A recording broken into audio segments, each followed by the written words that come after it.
देखिए, एडेड माध्यमिक विद्यालयों में ट्रांसफ़र को लेकर के एक बड़ी अपडेट आ चुकी है। बहुत सारे टीचर्स को ट्रांसफ़र का इंतज़ार था, तो फाइनली शासनादेश आपके सामने जारी हो चुका है। एडेड माध्यमिक विद्यालयों में टीजीटी, पीजीटी और प्रिंसिपल तीनों लोग यहां पर ट्रांसफ़र करवा सकते हैं। प्रक्रिया ऑनलाइन और ऑफलाइन दोनों होगी, जैसा कि हमने पहले बताया था। जो लोग ऑफलाइन फ़ाइलें भेज चुके हैं उनका ऑफलाइन ट्रांसफ़र किया जाएगा, और जो लोग ऑफलाइन प्रक्रिया के तहत फ़ाइल नहीं पहुंचाए हैं, ऑनलाइन ट्रांसफ़र कराना चाहते हैं, उनके लिए ऑनलाइन आवेदन लिए जाएंगे। इस शासनादेश में सारी टर्म्स कंडीशंस लिखी हुई हैं। ट्रांसफ़र की भी डेट लिखी, कब तक ट्रांसफ़र आपके कर दिए जाएंगे।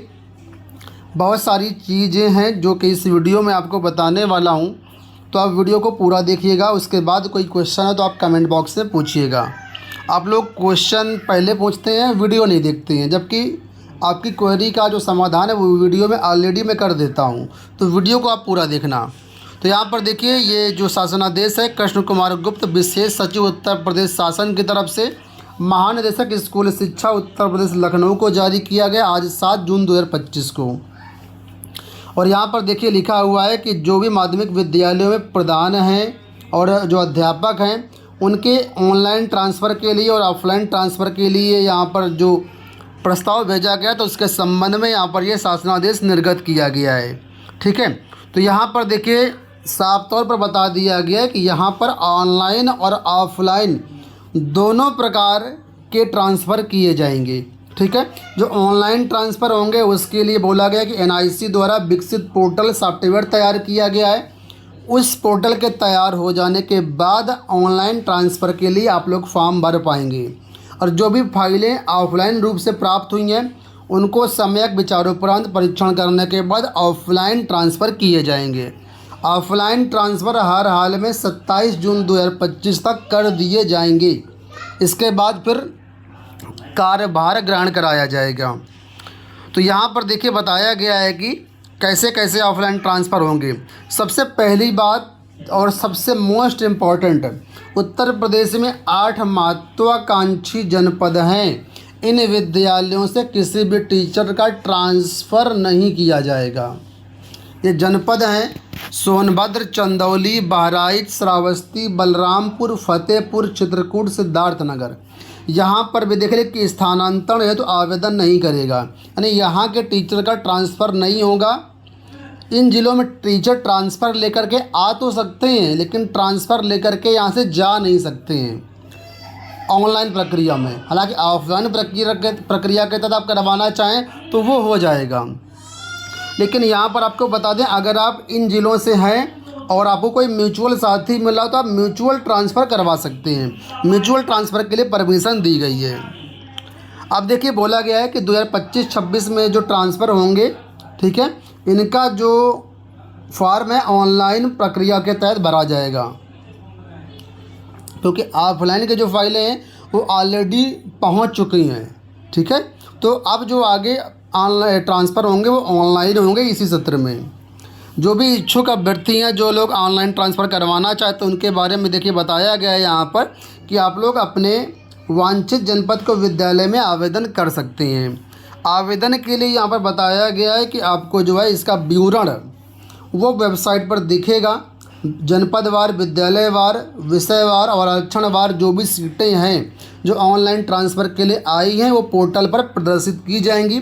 तो वहाँ से आप सीटें देख सकते हैं कि कहाँ कहाँ पर सीटें खाली हैं, और उन सीटों के सापेक्ष में अपना जो ट्रांसफ़र है वो करवा सकते हैं।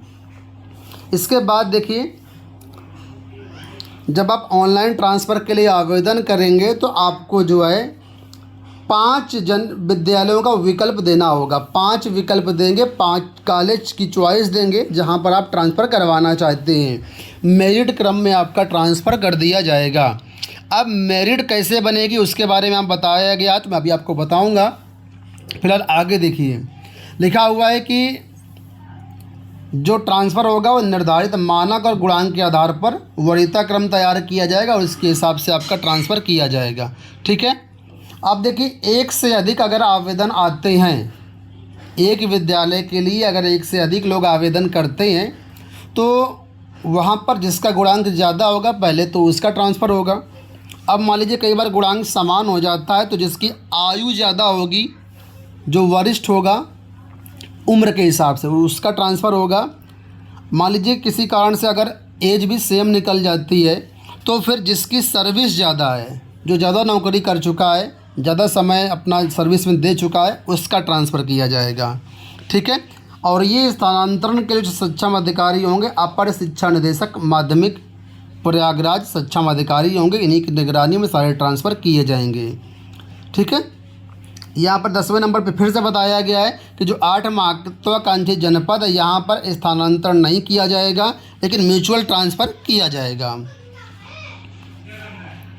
आगे देखिए बोला गया है कि जो भी ट्रांसफ़र किए जाएंगे उसमें सारे के सारे पद चयन बोर्ड को या शिक्षा सेवा चयन बोर्ड को अधियाचित या विज्ञापित नहीं होना चाहिए। ठीक है। अगर कोई पद ऐसा पता चलता है कि अध्याचन उसका ऑलरेडी जा चुका है, तो फिर स्थानांतरण आदेश निरस्त कर दिया जाएगा उस विद्यालय का। ठीक है। तो जो भी पद के लिए आप स्थानांतरण ले रहे हैं, वो पद निर्धारित जनशक्ति के अधीन होना चाहिए, रिक्त होना चाहिए, और मानक के अनुसार वहाँ पर उस विषय में छात्र संख्या उपलब्ध होनी चाहिए। ठीक है। तो सबसे आगे देखिए लिखा, जो लोग म्यूचुअल ट्रांसफ़र कराएंगे उनको यहाँ पर वरीयता दी जाएगी।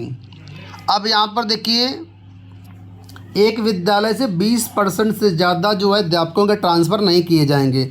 मान लीजिए किसी विद्यालय में 10 का स्टाफ है, 10 वहाँ पर सृजित पद हैं, तो अधिकतम 2 शिक्षकों का ही वहाँ पर जो ट्रांसफ़र के लिए फॉर्म फॉरवर्ड किया जाएगा।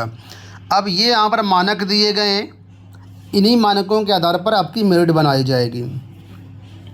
सबसे पहला मानक दिया गया है कि अगर जो शिक्षक हैं उनके पति या पत्नी भारतीय सेना में है, वायुसेना में है, नौसेना में है या अर्धसैनिक बलों में है। ठीक है। तो सक्षम अधिकारी से अगर आप निर्गत प्रमाण पत्र लगाएंगे तो इसको आपको 100 नंबर का वेटेज मिलेगा, यानी भारांक आपको 100 मिल जाएगा। दूसरा, अगर आप स्वयं HIV, कैंसर, किडनी, लीवर सहित गंभीर बीमारी से ग्रसित हैं और यहाँ पर भी सक्षम अधिकारी से निर्गत प्रमाण पत्र लगाएंगे तो 100 नंबर का आपको वेटेज मिलेगा। यदि आपके पति या पत्नी जो हैं किसी भी गवर्नमेंट जॉब में हैं, चाहे वो एडेड में हो या बेसिक में हो या किसी भी गवर्नमेंट जॉब में है, लेकिन उत्तर प्रदेश के राजकोष से उनको वेतन मिल रहा है, तो उनको भी एक जनपद में तैनात करने के लिए 100 नंबर का वेटेज मिलेगा। चौथा नंबर, ऐसे शिक्षक जिनकी 31 मार्च 2025 को 58 वर्ष की आयु पूरी हो चुकी है, उनको भी 100 नंबर का वेटेज मिलेगा। तो ये 4 कैटेगरी के लोग हैं जिनको 100 में 100 नंबर का वेटेज मिलेगा। इसके बाद सहायक मानक भी दिए गए हैं कि स्वयं अगर आप दिव्यांग हैं तो यहाँ पर आपको 10 से लेकर के 20 नंबर का वेटेज मिल जाएगा, आपके जैसा भी दिव्यांगता का स्तर होगा उस हिसाब से। दूसरा, अगर आपके पति पत्नी या बच्चे किसी दुर्घटना में शारीरिक रूप से अपंग हो गए हैं, दिव्यांग हो गए हैं या फिर HIV, एड्स, किडनी, लीवर जैसे बीमारियों से ग्रसित हैं और इसका प्रमाण पत्र लगाते हैं तो 10 नंबर का यहाँ पर वेटेज आपको मिल जाएगा। राष्ट्रीय राज्य स्तर से पुरस्कार प्राप्त हैं आप तो 10 नंबर का वेटेज मिलेगा। विधवा तलाकशुदा महिलाओं को यहाँ पर 10 नंबर का वेटेज मिलेगा, लेकिन प्रमाण पत्र आपको लगाना होगा अगर आपने पुनर्विवाह नहीं किया है तब। अगर कोई पुरुष अध्यापक विधुर है और उन्होंने पुनर्विवाह नहीं किया है तो भी 10 नंबर का यहाँ पर वेटेज मिल जाएगा। इसके बाद जितनी भी महिला अध्यापक हैं उनको भी 10 नंबर का वेटेज मिल जाएगा। अगर आपकी नियुक्ति को 10 वर्ष से ज़्यादा हो चुका है, ठीक है, तो 10 वर्ष के ऊपर जितनी सेवा होगी उसमें आपको जो है 10 नंबर का भारांक मिल जाएगा। अगर आप जो विषय पढ़ाते हैं उसमें 80% से ऊपर आपका रिजल्ट आया तो 10 नंबर का वेटेज मिल जाएगा, और 60 से 80 के बीच रिजल्ट है तो 5 नंबर का वेटेज मिल जाएगा। ये सारे के सारे ट्रांसफ़र देखिए 27 जून 2025 तक कंप्लीट करने के निर्देश दिए गए हैं। ठीक है। साथ में यह भी बोला गया कि ये आदेश निर्गमन करने की तिथि तक जितने भी ऑफलाइन फाइलें प्राप्त हो चुकी हैं उनका अच्छी तरीके से परीक्षण करने के बाद स्थानांतरण कर दिया जाएगा। ठीक है। तो कुल मिलाकर के ये जो ट्रांसफ़र के सारे रूल्स रेगुलेशन थे मैंने आपको बता दिए हैं। अब यहाँ पर सबसे जो ज़रूरी प्रश्न होगा जो आपके मन में होगा कि आखिर हमें इसके लिए ट्रांसफ़र फॉर्म भरना कैसे है, तो आपको बता दूं थोड़ा सा वक्त लगेगा 4-5 दिन का। इसके बाद आपके लिए ट्रांसफ़र का पोर्टल खोल दिया जाएगा। यहाँ पर देखिए आज 7 जून को आदेश जारी किया गया है और अभी जो NIC पोर्टल है जहाँ से आपके ट्रांसफ़र होने हैं ये पोर्टल का काम चल रहा है। पोर्टल 2-4 दिनों में तैयार हो जाएगा। उसके बाद यहाँ पर जो है आपके लिए ऑनलाइन ट्रांसफ़र के फॉर्म ओपन हो जाएंगे, तब आप यहाँ पर फॉर्म भर पाएंगे। हो सकता है इसके लिए नया पोर्टल बनाया जाए, हो सकता है इसके लिए मानव संपदा पोर्टल से ही आवेदन लिए जाएं। तो जैसी भी स्थिति होगी चैनल के माध्यम से हम आपको अपडेट कर देंगे। आप लोग चैनल को सब्सक्राइब कर लीजिएगा। डिस्क्रिप्शन बॉक्स से हमारे टेलीग्राम चैनल का लिंक दिया गया है। आप अगर आप टेलीग्राम यूज़ करते हैं तो टेलीग्राम से आप जुड़ जाइए, वहाँ पर सारी अपडेट आपको हम देते रहेंगे। इसके साथ ही अगर आप टेलीग्राम यूज नहीं करते हैं तो हमारा व्हाट्सअप चैनल भी है, व्हाट्सअप चैनल से आप जुड़ जाइए। उसका भी लिंक मैं आपको पिंड कमेंट में दे दूंगा, दोनों का, टेलीग्राम का भी और व्हाट्सअप का भी। जहां आपको जुड़ना है वहां से जुड़ जाइए, वहां पर सारी सूचनाएं आपको मिलती रहेंगी। इस वीडियो में इतना ही। चैनल को सब्सक्राइब जरूर कर लेना। धन्यवाद।